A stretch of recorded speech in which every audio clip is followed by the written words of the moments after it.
Okay, so to do the alligator, the Jacare, right? It's a way of walking across the mat. It has a real world application also we'll look at. I start in a base and I put both hands down. I put both hands down. Now I need to move my opposite hand and opposite foot at the same time. So if I was doing this standing up, I would do that, and then that, and then that, right? It's always, if the left hand moves, the right foot moves. If the right hand moves, the left foot moves. Sometimes even saying that can get confusing. You know that if you're holding this hand up, you know what your opposite leg is. So if you move this way, then move your opposite leg. If you move this way, move your opposite leg. Just think of it like that so you don't become confused. Start at a base, put your hands down on the mat, start to walk your hand out. Just choose a side. I'm going to go left first. There we go. Now I move my left hand, so I need to move my right leg. So I'm just going to take a little step here. Now next time I reach, I'm going to go a little farther. It's going to be my right hand and my left foot. A little step. Now I'm going to reach even farther. Left hand, right foot. And you see what's happening every time I move, I'm getting lower and lower and lower until I'm stretched out completely. Now right hand, left foot. Left hand, right foot. From this position, I can also take my extended leg and sit it all the way through. This is called the four corners drill. I face the flag. Now I take this front leg here and I thread it through until I face all of you. This is our starting position, right? And then I take the other leg and I'm going to face the clock. And now I take my leg again till I face the window. And I start the drill again. Left hand, right foot. Right hand, left foot. Left hand, right foot.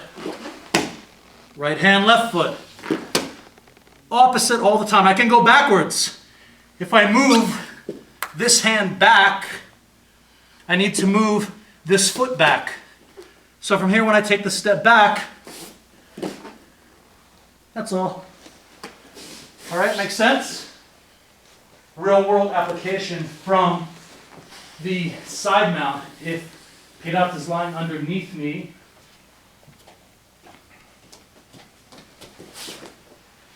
in order to keep his leg, right, what does he want to do? He wants to shrimp, right? He wants to straighten his leg that's closest to me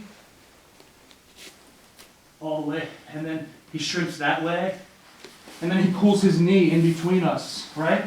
And he starts to move his head in the opposite direction until he can replace the guard, right? I don't want him to replace the guard. I want to keep it heavy on his side mount.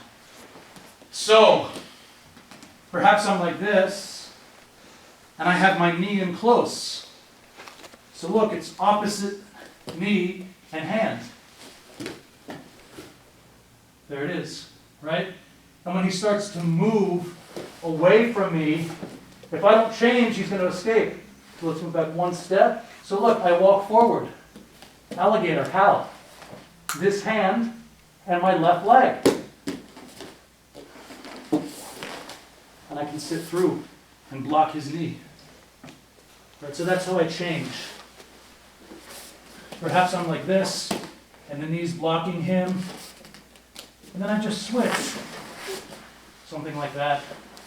Right? So I'm still touching here, but I move myself away from the danger. And then if he starts to push on my neck a little bit to sit me open, and I have to go back down. And look, remember that four corners drill, right? If he pushes my neck too much here, it makes me sit. Now I just sit through with the back leg. Right? And then if he pushes me even more and starts to, then I go back over. All right, so this is all the alligator. It's moving from this position, right, opposite hand, opposite foot, to that position, maybe back to this, right? And now I sit through this way. So it's like the four corners. I'm here, and then I sit through again. And I just keep following wherever I'm going to go. Opposite hand, opposite foot. There we go. All right? Try it out, guys.